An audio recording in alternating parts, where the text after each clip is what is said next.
நாங்கள் சமஷ்டியை பெற்றுத் தருவோம், 13வது சீர்திருத்தத்தை நடைமுறைப்படுத்துவோம் என்று ஆட்சி பீடம் வரையில். குறிப்பாக நாங்கள் அதை அவ்வாறு சொல்லி வடக்கில் மக்களுடைய ஆதரவை பெறவில்லை என்ற இதில் ஒருவர் தன்னுடைய கருத்தை பதிவு செஞ்சிருக்கார். அதே நேரத்தில் கிட்டத்தட்ட 28% திருமண பதிவுகள் குறைவடைந்திருக்கிறது. அதிலும் குறிப்பாக 1,00,000 பிறப்பு வீதம் குறைவடைந்திருக்கிறது என்ற அதிர்ச்சியூட்டும் விடயங்கள் இப்பொழுது இலங்கையில் பாரிய ஒரு கேள்வியாக காணப்படுகிறது. அதே நேரத்தில் ஈழத்தமிழர்களுக்கு தமிழ்நாட்டில் சேலத்தில் பாராட்டு மழை என்ற இதில் பல்வேறுபட்ட பாராட்டுகள் குவிக்கப்பட்டு வருகிறது. ஆகவே இது தொடர்பான காணொலியாகத்தான் இன்றைய தினம் அமையப் போகிறது. குறிப்பாக நாங்கள் முதலாவதாக கிட்டத்தட்ட 15 வருட காலத்துக்கு எடுத்து பார்த்தால் கிட்டத்தட்ட 28% திருமண பதிவுகள் குறைந்திருக்கிறது. குறிப்பாக 2010 2,985 இருந்த திருமண பதிவுகள் 2025 ஆண்டு 1,44,182 பதிவுகள் மட்டும்தான் இடம்பெற்றிருக்கிறது. அப்போ இதனால் பாரியோரு குடும்ப சிக்கல்கள், சமூகம் சார்ந்த பாரியோரு பிரச்சனைகள் வருங்காலத்தில் ஏற்படலாம் என்ற இதில் பார்க்கப்படுகிறது. கடன் சுமைகள் மற்றும் வெளிநாடுகளுக்கு சென்றமை மற்றும் பொருளாதார காரணிகள் பெரும் ஒரு செல்வாக்கு செலுத்துகிறது மற்றும் வேலைவாய்ப்பு இன்மை போன்ற விடயங்கள் பாரியளவில் செல்வாக்கு செலுத்துகிறது என்று பல்வேறு கருத்துக்கள் பதிவு வெளிவந்திருக்கிறது. இது தொடர்பான ஆய்வினை யார் மேற்கொண்டிருக்கிறார்கள் பார்த்தால் தொகை மதிப்பு மற்றும் புள்ளி விவர திணைக்களம் தான் இந்த விடயத்தை தெரிவித்திருக்கிறது. அது மட்டுமில்லாமல் முக்கியமாக பிறப்பு வீதத்தை எடுத்து நோக்கினால் 2019 ஆண்டு 3,19,108 இருந்த பிறப்பு வீதம் கிட்டத்தட்ட 1,00,000 குறைந்து 2025 ஆண்டு 2,14,570 பிறப்பு வீதம் தான் காணப்பட்டிருக்கிறது. கிட்டத்தட்ட 1,00,000 பிறப்பு வீதம் இன்மை காணப்படுகிறது. அதே நேரத்தில் இறப்பு வீதத்தை எடுத்து நோக்கினால் கிட்டத்தட்ட 2001 ஆண்டு 1,12,858 இறப்பாக இருந்தது. 2025 ஆண்டு 1,72,603 மாற்றம் கண்டிருக்கிறது. அதிலும் குறிப்பாக 2023 ஆண்டு 1,81,239 நபர்கள் மரணம் அடைந்திருக்கிறார்கள். ஆகவே இந்த சனத்தொகை மாற்றங்கள், திருமண பதிவு மாற்றங்கள் மற்றும் இறப்பு வீதங்கள் என்று பல்வேறுபட்ட ரீதியில் இலங்கையை வாட்டி வதைக்கிறது. உண்மையிலேயே இந்த சனத்தொகை மற்றும் திருமண பிரச்சனைகளானது பாரியோர் செல்வாக்கு செலுத்த போகிறது. இலங்கையில் ஒரு வருங்காலத்தில் ஆளணி பற்றாக்குறையை ஏற்படுத்தும் என்ற இதில் பார்க்கப்படுகிறது. ஏற்கனவே வெளிநாடுகளுக்கு பல இளைஞர்கள் சென்றிருப்பதால் இளையோருடைய வலுக்கள் இலங்கையில் காணாமல் இருக்கிறது. வருங்காலத்தில் இது பெரிய ஒரு விடயமாக அல்லது ஒரு அழுத்தமாக இலங்கைக்கு வரப்போகிறது என்ற ஒரு ஆபத்தான நிலை காணப்படுகிறது. இந்த இடத்துல நாங்கள் குறிப்பாக இன்னொரு முக்கியமான விடயத்தை எடுத்து நோக்கணும். கடந்த தேர்தல் காலங்களில் நாங்கள் சமஷ்டியை பெற்று தருவோம், குறிப்பாக 13வது சீர்திருத்தத்தை பெற்று தருவோம் என்று வடக்கில் பிரச்சாரம் செய்து நாங்கள் மக்களுடைய ஆதரவை பெறவில்லை. மக்கள் எங்கள் மீது நம்பினார். குறிப்பாக அனுரகுமார திசாநாயக்க அவர்கள் மீது நம்பிக்கை கொண்டு தான் வாக்களித்திருக்கிறார்கள் என்று பாதுகாப்பு பிரதி அமைச்சர் அருண் அவர்கள் தெரிவித்திருக்கார். அருண ஜெயசேகர் அவர்கள் தான் இந்த விடயத்தை முன்வைத்திருக்கிறார். அது மட்டும் இல்லாமல் அவர் சில விடயங்கள் எடுத்து வைத்திருக்கிறார். என்ன விடயங்கள் என்று எடுத்து நோக்கினார், குறிப்பாக வடக்கில் நாங்கள் சமஷ்டியை தருவோம் அல்லது 13வது சீர்திருத்தத்தை பெற்று தருவோம் என்று கூறிவிட்டு தெற்கில் மாறி கதைக்கவில்லை. நாங்கள் எல்லா பக்கமும் ஒரு விடயத்தை தான் கேட்கிறோம். வடக்கு தெற்கு என்று எங்களுக்கு வேறுபாடின்றி ஒரு தேர்தல் பிரச்சாரத்தை நாங்கள் மேற்கொண்டிருந்தோம். நாங்கள் எந்த ஒரு இடத்துலையும் வடக்கு மக்களுக்கு நாங்கள் வாக்குறுதிகள் அளிக்கலை. சமஷ்டியை தருவோம் 13வது சீர்திருத்தத்தை தருவோம் என்று வாக்குறுதிகள் அளிக்கலை என்ற ரீதியில் தன்னுடைய கருத்தை பதிவு செஞ்ச பெரும் ஒரு ஏமாற்றமாக தமிழ் மக்கள் பார்க்கிறார்கள் இந்த விடயத்தை என்று பார்க்கப்படுகிறது. குறிப்பாக தமிழ் மக்கள் சார்பில் பல்வேறுபட்ட கோரிக்கைகள் முன்வைக்கப்படுகிற எங்களுடைய சுயநிர்ணய உரிமைகளை தாருங்கள் என்று.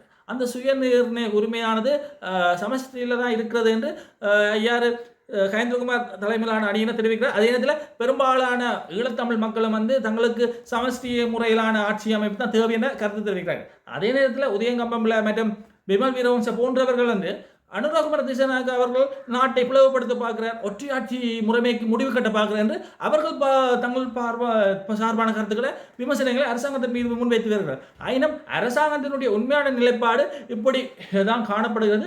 ஆகவே மக்களை போட்டு இந்த அரசியல்வாதிகள் போட்டு குழப்பிக் கொண்டிருக்கிறார்களா என்று பல்வேறுபட்ட கோணங்களில் சிந்திக்க தோணுகிறது. ஆகவே எதுவாக இருந்தாலும் இந்த மக்களுக்கான உரிமைகள், சுய நிர்ணயம் போன்ற விடயங்கள் அவர்களுக்கு கிடைத்தே ஆக வேண்டும். ஏனென்றால் எல்லோரும் மனிதர்கள் தான். அவர்களுக்கு சுதந்திர காற்றை சுவாசிப்பதற்கு ஒரு உரிமை இருக்கிறது. ஆகவே எல்லா மக்களும் தங்களுடைய உரிமைகளை பாதுகாப்பது போல மற்றவர்களுடைய உரிமைகளையும் கடமைகளையும் பாதுகாக்க வேண்டும் என்று எல்லோரும் விரும்புகின்ற ஒரு முக்கியமான விடயம். ஆகவே வருங்காலத்தில் பார்ப்போம் இந்த சமஷ்டி மற்றும் 13 சீர்திருத்தம் தொடர்பாக என்னென்ன நடவடிக்கைகள் எடுக்கப்பட போகிறது என்பது தொடர்பாக. இந்த மாகாண சபை தேர்தல் கூட நடத்தப்படாமல் பிற்போடப்பட்டே வந்திருக்கிறது. அந்த மாகாண சபை தேர்தல் நடக்குமா இல்லையா என்பது கூட கேள்வியா இருக்கின்ற இந்த நேரத்தில் பிரதி பாதுகாப்பு அமைச்சர் தெரிவித்திருக்க இந்த கருத்தானது பெரும் ஒரு விமர்சனத்துக்கு உள்ளாக்கி வருகிறது. குறிப்பாக இந்த தேர்தல் காலங்களில் ஒரு பாடல் பயன்படுத்தப்பட்டிருந்தது தேர்தல் பிரச்சாரமாக. குறிப்பாக MPPனுடைய இலச்சினை பொதிக்கப்பட்டது அந்த பாடல் இருந்தது. குறிப்பாக அந்த பாடல் தொடர்பாக அண்மையில் ஊடகவியலாளர்கள் சந்திரசேகர் அவரிடம் கேள்வி கேட்டபோது இந்த பாடலுக்கு உங்களுக்கு சம்பந்தம் இல்லை என்ற மாதிரி தன்னுடைய கருத்தை பதிவு செஞ்சவர்கள் சரியான முறையில் அந்த பாடல் தொடர்பான நடவடிக்கைகள் எடுத்தார்கள் என்று பார்த்தால் இல்லை. உண்மையிலேயே ஒரு புறம் ஒரு விதமாகவும் ஒரு மறுபுறம் இன்னொரு விதமாக கதைக்கிறார்களா என்ற ஒரு பல்வேறுபட்ட விடயங்கள் காணப்படுகிறது. குறிப்பாக உதயங்கம்பம் பிள்ளை மற்றும் விமல் வீரவன்ச போன்றவர்களும் தங்களுடைய சார்புக்கு பல்வேறுபட்ட கேள்விகளையும் அரசாங்கத்தின் மத்தியில் முன்வைத்து வருகிறார்கள். அதே நேரத்தில் எதிர்கட்சியினால் பாராளுமன்றத்தில் பல்வேறுபட்ட கேள்விகள் கேட்கப்படுகிறது. ஆனால் அதற்கான சரியான பதில்கள் வழங்கப்படுகிறதா இல்லையா என்பது நாங்கள் காலப்போக்கில் பொறுத்திருந்தால் பார்க்க வேண்டும். இதே நேரத்தில் பாதுகாப்பு பிரதி அமைச்சர் இன்னொரு முக்கியமான விடயத்தை தெரிவிக்கிறார். உங்களுக்கு பாராளுமன்றத்தில் 3-2 பெரும்பான்மை இருக்கிறது. நீங்களே சரியான முறையில் குற்றவாளிகளை தண்டிக்கவில்லை என எங்களை பார்த்து கேள்வி கேட்கிறார். ஆயினும் நாங்கள் எதையும் சட்டப்படி தான் செய்வோம். இப்போ இருக்கிற அனுராகுமார தேசநாயக் அவர்கள் தங்களுடைய சட்டங்களை மதித்து தான் செயற்படுவார். ஆகவே அந்த சட்ட நடவடிக்கைகளுக்காக சில தாமதங்கள் ஏற்படும். ஆனால் நீதியை நாங்கள் நிலைநாட்டுவோம் என்ற மாதிரி தன்னுடைய கருத்தை பதிவு செய்திருக்கிறார். ஆயினும் அவர் தெரிவித்த அந்த சமஷ்டி மற்றும் 13வது சீர்திருத்தம் தொடர்பான விமர்சனங்கள் வடகிழக்கில் பாரியொரு விமர்சன பொருளாக மாற்றம் கண்டிருக்கிறது. ஆரம்பத்தில் ஒரு விதமாக கூறினவர்கள் இப்பொழுது இன்னொரு விதமாக கூறுகிறார்களா? உண்மையிலேயே அண்மையில் ஒரு விடயம் எதிர்கட்சியினால் கேட்கப்பட்டது. நீங்கள் தெற்கில் தேர்தல் பிரச்சாரத்தின் போது ஒரு அறிக்கையை வெளியிடுறீர்கள், அதே நேரத்தில் வடக்கு கிழக்கில் வந்தால் இன்னொரு விதமான அறிக்கையை வெளியிடுறீங்க. அப்போ இதில் என்ன குழப்பம் என்ற மாதிரி அவர்கள் தங்களுடைய கேள்விகள் கேட்டார். ஆயினும் இதற்கெல்லாம் பதிலளிக்காதவர்கள் இப்போ சமஷ்டி மற்றும் 13வது சீர்திருத்தத்தை நாங்கள் தருவதாக கூறி மக்களுடைய ஆதரவை பெறவில்லை, ஆதரவை நாங்கள் நாடவில்லை என்ற மாதிரி தெரிவித்திருக்கிற இந்த விடயமானது பெரும் ஒரு கவலையாக ஈழத்தமிழர்கள் பார்க்கிறார்களா?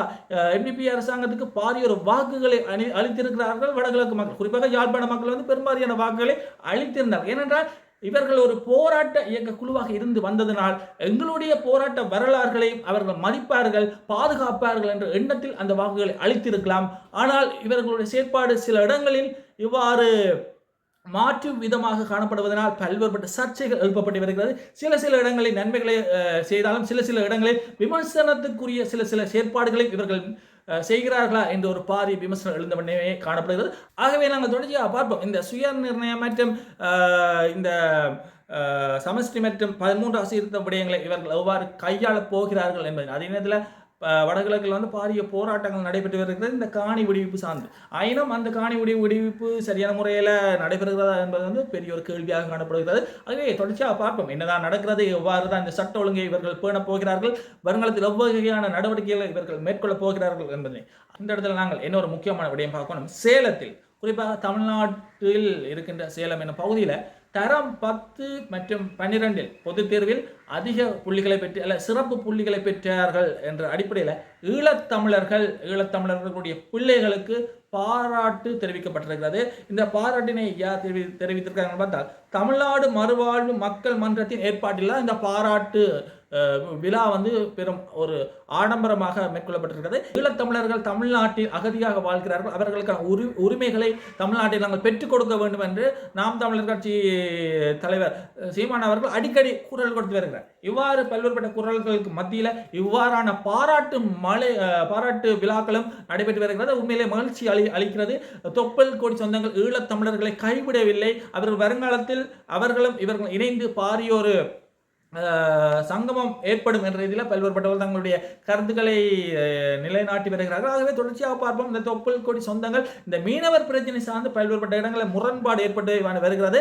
அவரவர் தேசத்தில் அவர்களுக்கு ஒரு இறமை இருக்கிறது. அவர்களுடைய பிரதேசங்களை மற்றவர்கள் ஆக்கிரமிப்பதை யாருமே ஏற்றுக்கொள்ள மாட்டார்கள். ஆகவே தொடர்ச்சியாக பார்ப்போம். நன்றி, வணக்கம்.